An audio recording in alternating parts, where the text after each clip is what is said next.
Welcome to Baker Concrete Construction Safety Training. Today we will be covering competent person training for respirable crystalline silica in construction. Training is broken down into two parts. Part 1, we are going to discuss what is a competent person, introduce to you what silica is, discuss silica hazards and where exposure exists. Determine if silica is present in a work area, then discuss potential coworker exposure levels for common tasks. Part 2, we will discuss the controls used to reduce exposure levels, look at oversight and quality assurance, a brief review of OSHA Silica standard, discuss applicable respiratory protection, which should be the last line of defense, competent person responsibilities and procedures, then put it all together in a job site scenario. Let's get started. Introduction to a competent person. Baker is going to require at least one competent person on each job site. This person is an individual capable of identifying existing and foreseeable respirable crystalline silica hazards in the workplace, and who has authorization to take prompt and corrective measures to eliminate or minimize them. The competent person must also have the knowledge and ability necessary to implement the written exposure control plan required under the new standard. Where the silica standard differs from the rest is it outlines the competent person must have the knowledge and ability to implement the written exposure control plan. Please note, the red text indicates the new language added to the definition. The competent person will be expected to be on site full-time whenever an exposure exists. We must have at least one competent person per site whenever an exposure exists. Baker's goal is to always have at least 2 to 3 trained as competent persons on the job site at all times. The duties of a competent person are not meant to be their sole responsibilities. The competent person's responsibilities are usually assigned to a superintendent, foreman, site safety rep, or other leadership position. We want everyone involved from pre-construction to front-line coworkers. The employer must designate a competent person to frequently and regularly inspect job sites, materials, and equipment to implement the written exposure control plan. The employer can designate any of his or her coworkers to be competent persons if the coworker is able to identify, has authorization, and the knowledge and ability. The employer is responsible for determining what training is necessary to provide the knowledge and ability for his or her competent person to implement the written exposure control plan. OSHA defines the qualified person for silica as one who, by possession of a recognized degree, certificate, or professional standing, or who by extensive knowledge, training, and experience has successfully demonstrated his or her ability to solve or resolve problems related to the subject matter, the work, or the project. For silica exposure, this may be a certified industrial hygienist or similarly qualified person who has first-hand experience in the anticipation, recognition, evaluation, and control of coworker silica exposures, can make quantitative assessments of coworker exposure, and recommend detailed control measures. Introduction to silica. Working in any dusty environment where crystalline silica is present can potentially increase a person's chance of getting silicosis. We will touch more on that later. Can you think of any examples? Pause the video for a moment and jot some down. Examples of typical construction-related activities that pose the greatest potential risk for coworker exposure include, but are not limited to, the following activities: demolition, sandblasting, rock or stone cutting, sawing any kind of concrete slab, walls, etc., abrasive drilling, masonry work, here's a game changer, simply sweeping of floors. This task will be a big one moving forward on the job site.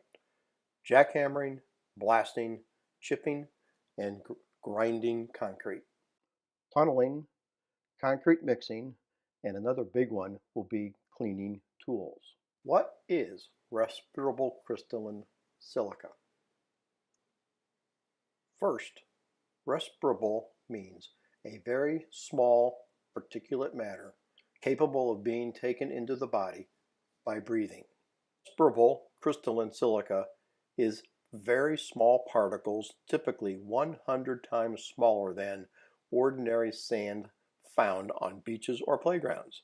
It is generated by high energy operations like cutting, sawing, grinding, drilling, and crushing stone, rock, concrete, brick, block, and mortar, or when abrasive blasting with sand.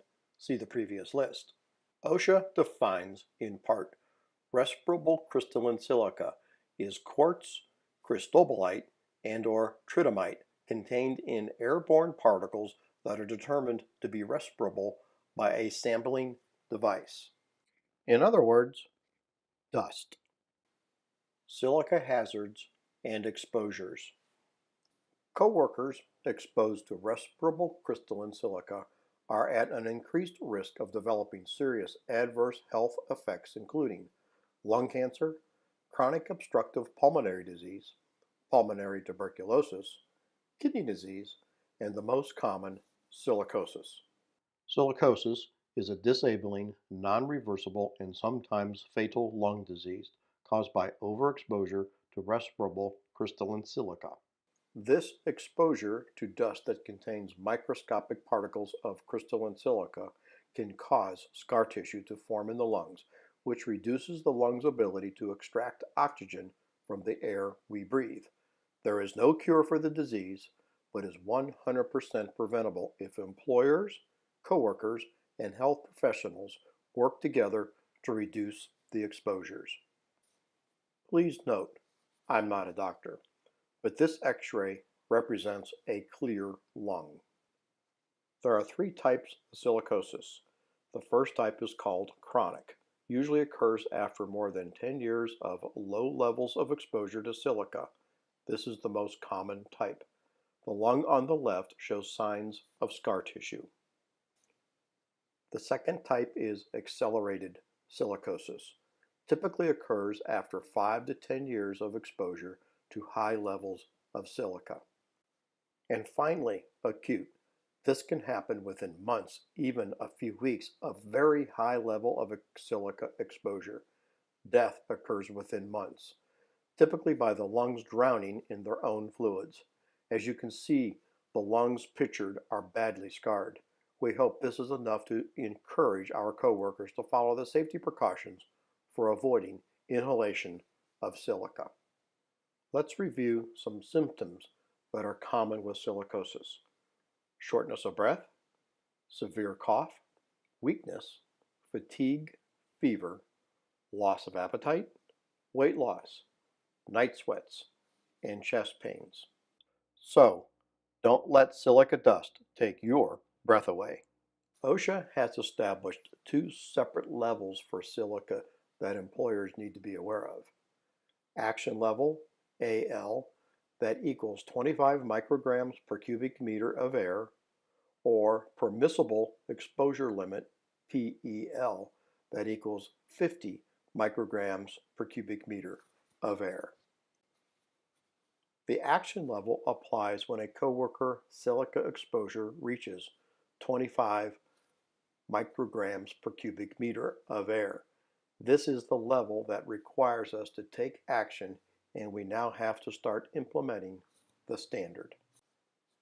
If a coworker exposure is at or above the permissible exposure limit, the employer is in violation of the law and further action is required to lower the level. Real-life example of 25 micrograms per cubic meter. The training room you are sitting in, if there is a visible haze, fog, or dust cloud, you're probably in violation of the standard. Next, let's take a look at determining if silica is present. There are 2 primary options. First would be to review the Safety Data Sheet, SDS, of the products you are working with. These should be on site at all times. If a new product is delivered to the site, the SDS sheet should be attached to the product from the manufacturer. The other is bulk sample analysis of the work materials.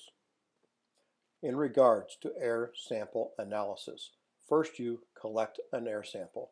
This is done by a qualified person using a combination device called Parallel Particle Impactor, PPI, system and sampling pump to trap the tiny respirable crystalline particles from the air in the work environment in question. The system and pump will be placed on a coworker who will wear the device throughout the work shift of 8 hours, meaning personal sampling. Then have a laboratory analysis done by an accredited laboratory chosen SGS Galson Labs to perform the analysis of the sampled data. The laboratory report is then used to compare the concentration levels of the legal OSHA limits. Since the occupational exposure limits for crystalline silica are low, a fairly large sample volume must be obtained. For this reason, it is recommended that the sample period be as close as to a full work shift as possible, meaning 8 hours. The image shown here is a PPI sampler that will be used for bulk collection method, BCE sampling. Now let's discuss potential coworker exposure levels for common tasks without controls. Typical housekeeping activities that may release airborne silica dust. How about dry sweeping?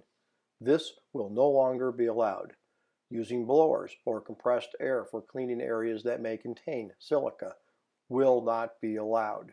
Dumping bags of raw material, dumping wheelbarrow loads, breaking or crushing materials, spreading crushed materials like concrete aggregates, dropping, tossing, or pouring dusty materials, operating a vacuum with an air discharge near the source of dust, emptying vacuums, driving over piles or dust or debris, and any other action that disturb or create dust.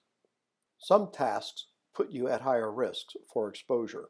These include abrasive blasting, tuck pointing, masonry cutting, concrete sawing, surface grinding, concrete mixing, using a chipping gun or jackhammer, walk behind saws, backhoe and excavator, concrete and mortar mixing. Certain situations may result in higher exposure.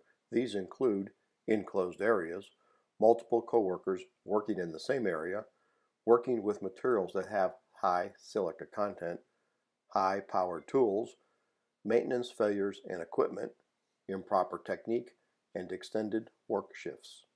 This is an example of indoor containment, which may be necessary to isolate silica generating tasks. What items could be added for additional awareness? Here is another example of indoor containment. What could these two coworkers do to lower their exposure to silica? Part 2. Controls used to reduce silica exposures. In order to control hazards, we must follow the hierarchy of hazard controls. These controls include engineering controls, administrative controls, work practice controls, and personal protective equipment. Now, let's take a look at each. The most preferred method of controlling hazards are the use of engineering controls. A common example of an engineering control on a baker job site is a guardrail. Engineering controls are also available to reduce silica exposure. Examples of these include wet method of cutting, chipping, and drilling, sawing, grinding, use of tool with dust collecting systems, vacuuming at the source, clean surfaces with HEPA vacuums, isolation of source, and substitution of less hazardous materials. The following items should be taken into consideration when determining the effectiveness of a vacuum system: portability of the vacuum system, if necessary, duct sizes and velocity, HEPA filter and components, vacuum located at the point of dust generation, and maintenance considerations that include how the system will be emptied and how will filtration components be cleaned. In order to ensure wet sawing system effectiveness, the following items should be considered: continuous water supply at point dust generation, enough water flow rate, a portable water supply, and what to do with the waste water. Second on the hierarchy of controls list is administrative controls. These are changes in work procedures such as written safety policies, schedules, and training, like rotating a coworker's tasks and limiting exposure times. Work practice controls are procedures that reduce the likelihood of exposure by altering the way in which a task is performed. Work practice examples include location of coworkers with respect to dust generation source, and clothing that are contaminated with silica should not be blown or shaken to remove the dust.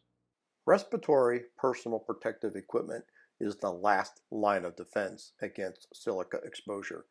Respirators should only be used when all other controls are in place and the exposure levels are still above the PEL. Now, let's look at oversight and quality assurance. Developing a comprehensive silica program, it is no different than developing other components of a business system. Employers must regularly review and assess their silica exposures and controls in order to ensure program effectiveness. Then make necessary program adjustments to ensure compliance and maintain lower coworkers' exposures. If necessary, exposure monitoring should be scheduled with your regional safety department. In OSHA's eyes, there are 4 possible roles violators can play. Number 1, creating employer. This is the employer that created the hazardous condition that violates an OSHA standard. Number 2, exposing employer. An employer whose own coworkers are exposed to the hazard. Number 3, correcting employer. An employer who is engaged in a common undertaking on the same job site as the exposing employer and is responsible for correcting a hazard. Number 4, controlling employer. An employer who has general supervisory authority over the worksite, including the power to correct safety and health violations itself or require others to correct them. Controlling employers' responsibilities include monitoring subcontractors' work execution and ensure they are complying with OSHA standards. Coordinate multi-employer hazards and controls. To notify a subcontractor of non-compliance and initiate corrective action of identified hazards or non-compliance. Please note, it is not the GC's responsibility to provide all training, equipment, testing, etc. related to silica exposure. Creating, exposing, or correcting employers must follow all applicable OSHA standards and or project-specified safety requirements. Subcontractors must also notify the general contractor of their silica generating tasks.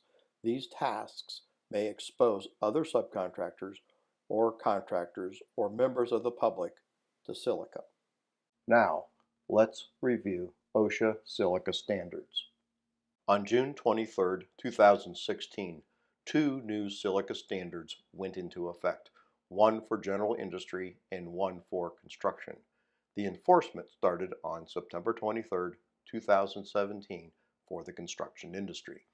This will be under 29 CFR 1926.1153. Employers to use engineered controls to limit coworker exposure, and the permissible exposure limit, PEL, for silica to be reduced from 250 to 50 micrograms per cubic meter of air.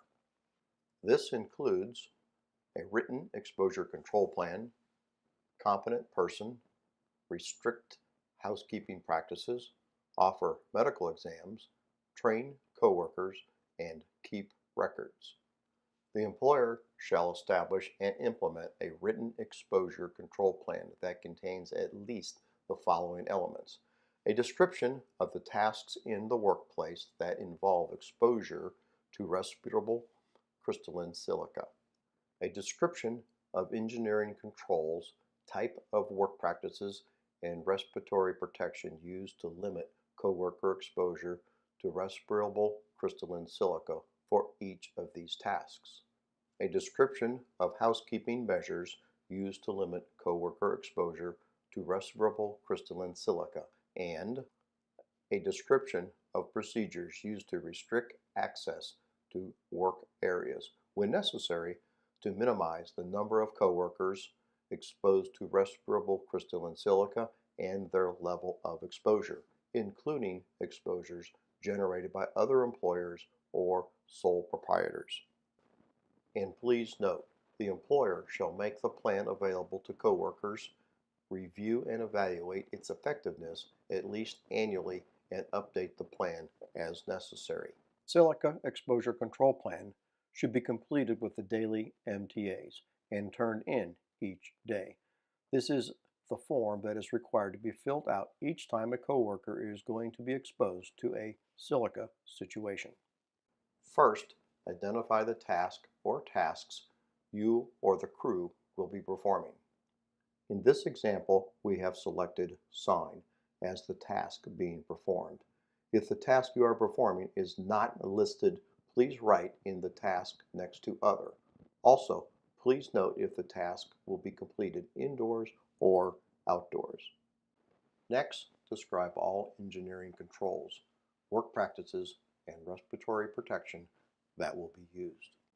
Since this task is under Table 1, we must use saw equipped with integrated water delivery system that continuously feeds water to the blade.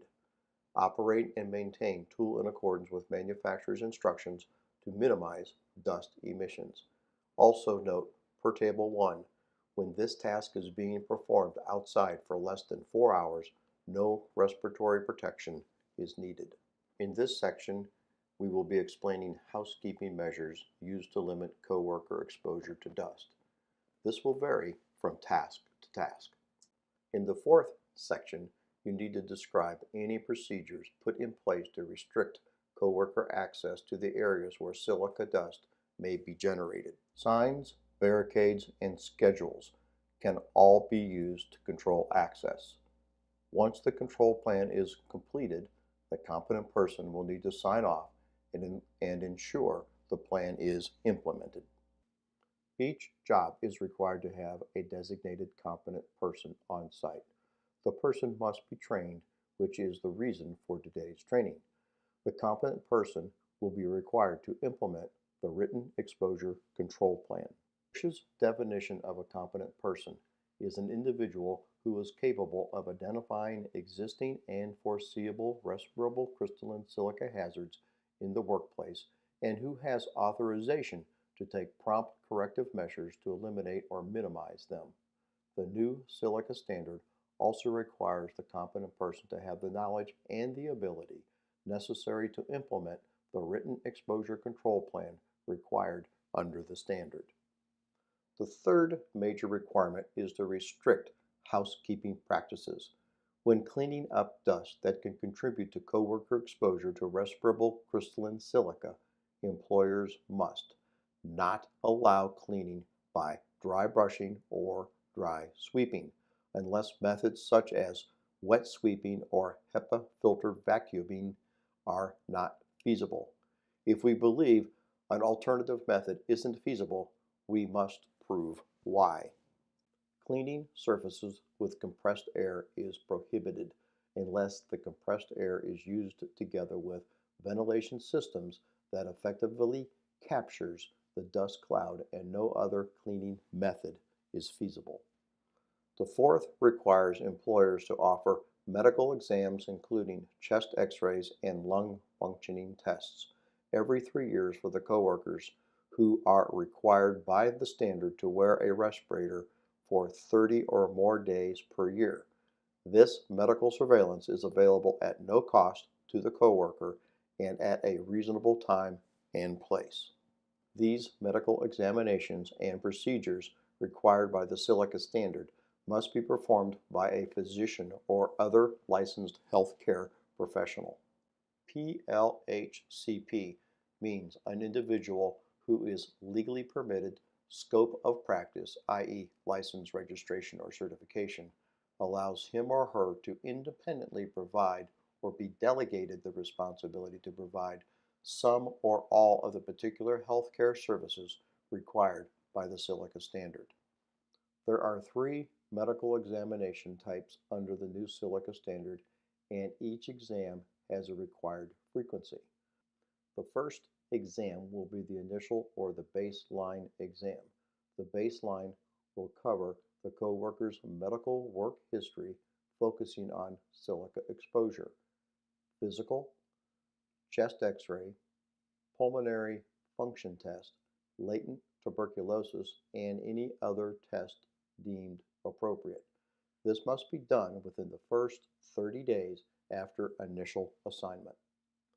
After the initial exam, the coworker will be required to attend periodic examinations every 3 years. The periodic exam includes all the tests from the initial exam except for the tuberculosis test.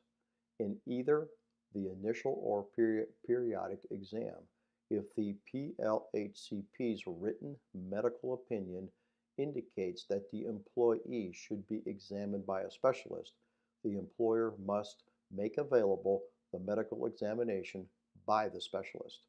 This must be done within 30 days of receiving the PLHCP's opinion. Please note that the standard also contains detailed instructions and timelines pertaining to written information exchange between the employer, PLHCP, and the coworker.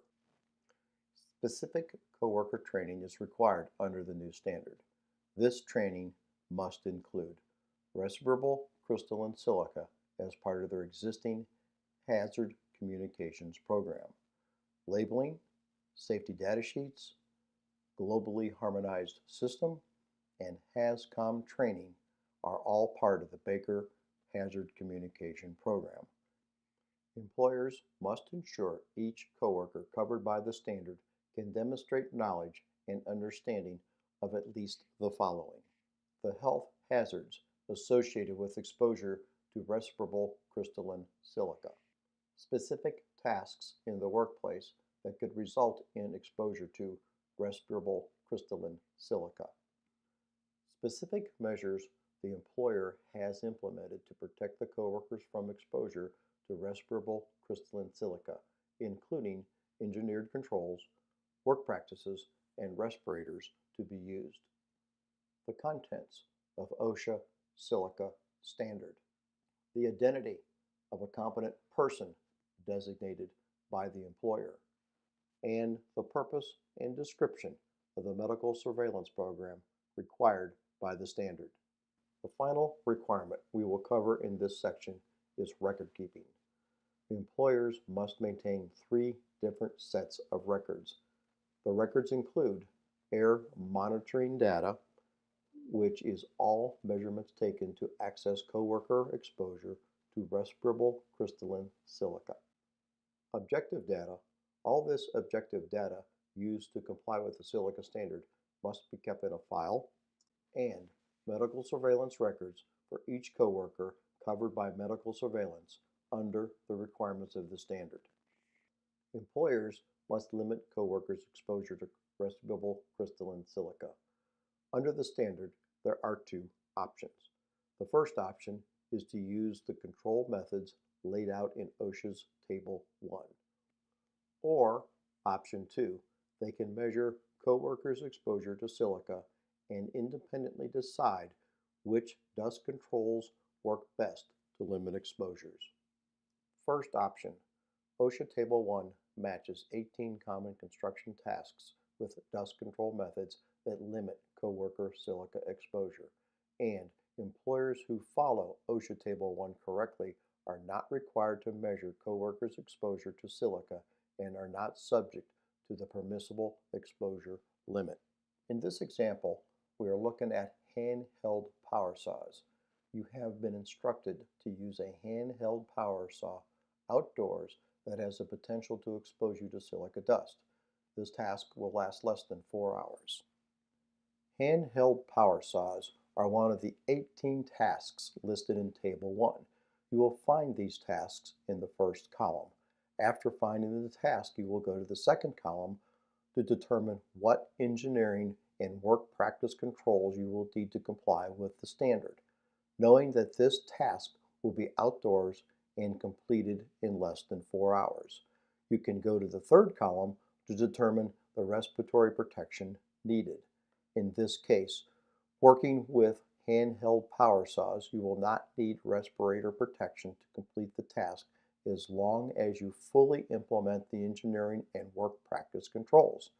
This task goes over 4 hours. You will need at least an APF 10 respirator, which we'll be discussing in more detail in the next few moments.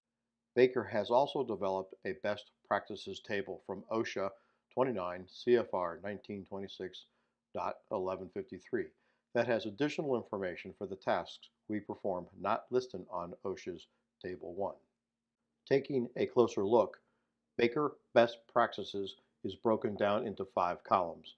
In the first column, you will find the tool and task. So in the example above, you will see stationary masonry saws under Equipment, Tool, and Task. The second column contains Baker Task. In other words, this is how we are going to use the tool. Column 3 contains the recommended control methods for the task that you are completing. In the fourth column, other best practices are outlined. These are additional recommendations that will help lower exposure levels. The fifth and final column contains required respiratory protection equipment. This column is broken into 2 sections: less than 4 hours or more than 4 hours of working at a selected task. Option 2, alternative exposure control methods. If coworkers are exposed to levels at or above action level 25 micrograms per cubic meter of air over an 8-hour time-weighted average, employers must use objective sampling data to determine exposure limits. Number 2, protect coworkers from permissible crystalline silica exposure above the permissible exposure limit of 50 micrograms per cubic meter over an 8-hour time-weighted average.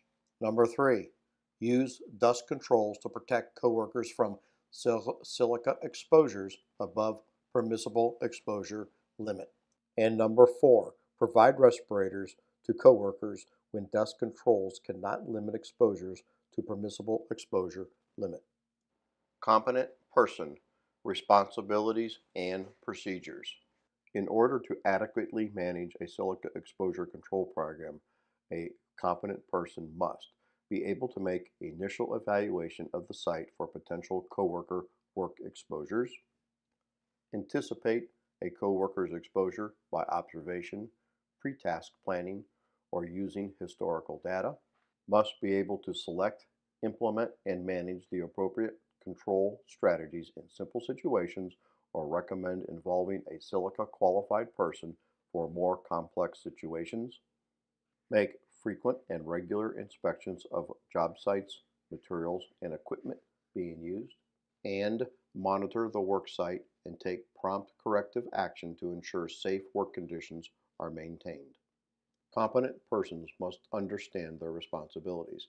They should be comfortable with the authority they have and willing to stop work when coworkers are not following the exposure control plan. Remember, the employer will be liable for the competent person who does not follow his or her duties. Competent person must understand their specific role, their employer, and the company procedures that fall under that role. This can include compliance checklists, company-specific equipment and manufacturer's instructions, and standard operating procedures. Applicable respirator protection. If the use of respirators is required to do a particular task, OSHA requires a written respiratory protection program to be established and implemented by the employer. OSHA requirements for a written respiratory protection program include procedures for selection, use, and maintenance of the equipment, medical evaluations for the user of the respirator, and fit testing and training for the user of the respirator. Workers should not wear a respirator unless they have been medically cleared, fit tested, and trained to do so. Coworkers using respirators due to silica more than 30 days a year must submit to the following: a medical examination, a pulmonary function test, a chest x-ray by a B reader, a TB test, and any additional required blood workup. Respirators put additional resistance against the respiratory system of the wearer. A person must be able to physically withstand this added demand, and persons with undiagnosed respiratory system or cardiovascular problems could trigger a serious medical problem such as respiratory distress, asthma, heart attack, and etc. by using a respirator. All respirators have a APF classification or protection capabilities assigned to them by OSHA under 1910.134 D3IA. The larger the number, the greater level of protection expected. Several of the scenarios listed in Table 1 require respirator protection with a minimum assigned protection factor of 10.